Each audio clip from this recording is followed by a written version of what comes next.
मैं किचन में गई एंड किचन में जब मैं गई मैंने उस आदमी को देखा। वो आदमी मेरी मेड को दोनों हाथ पकड़े और एक चाकू था उसके हाथ में। तो मैं जैसे ही कोई चाकू उठाई उसने मेरे को बोला कि अगर तू कुछ करेगी तो मैं तेरे को काट दूंगा। उसने मेरे ऊपर वो चाकू पॉइंट करके बोला एंड मेरी मेड भी बहुत रो रही थी, वो भी डरी हुई थी बहुत, तो कुछ कर नहीं पाई।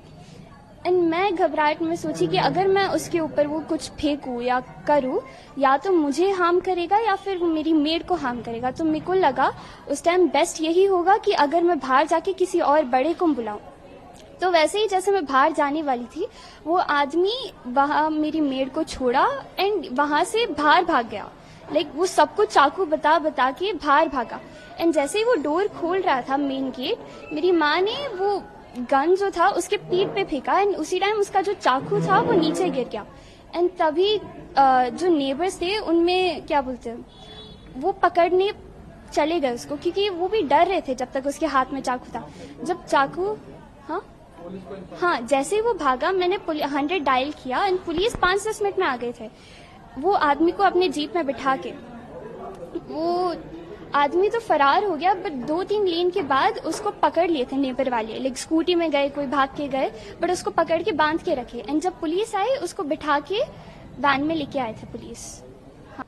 कल एक घर में दोपहर में घर में जो हाउस वाइफ रहते हैं वो समय पे 2 डकैतीस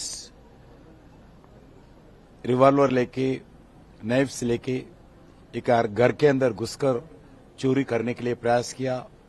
उस घर में रहने वाले महिलाओं को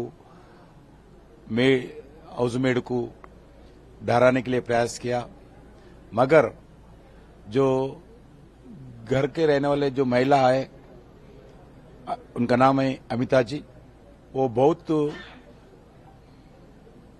डकैत से लड़कर एक आत्मविश्वास से लड़कर उनको पकड़ने के लिए प्रयास किया है। रिवॉल्वर रहने के बाद भी डरा नहीं। उनके साथ साथ उनका डॉटर वो 10+ स्टैंडर्ड के एजुकेशन एग्जाम लिख रहे हैं अभी, वो भी माताजी से मिलकर दोनों 2 डकैतों को लड़के वो घर से बाहर लाया। उनको जो महिला डकैत के खिलाफ रिवॉल्वर रहने के बाद भी डरा नहीं, हेलमेट लगा कर आए थे, मास्क लगा कर आए थे, फिर भी वो डरा नहीं। वो साहस से उनके खिलाफ किया है और उनको पकड़ा है। सारे समाज के लिए, सारी महिला के लिए, सारी हमारे देश के लिए भी एक आदर्श है। मैं ये दोनों लोगों को भारत सरकार की ओर से अभिनंदन करने के लिए आदरणीय प्रधानमंत्री जी के आदेश पर उनके घर को पहुंचा हूं। उनको सम्मान भी किया हूं, अभिनंदन भी किया हूं, अप्रिशिएशन लेटर भी दिया हूं।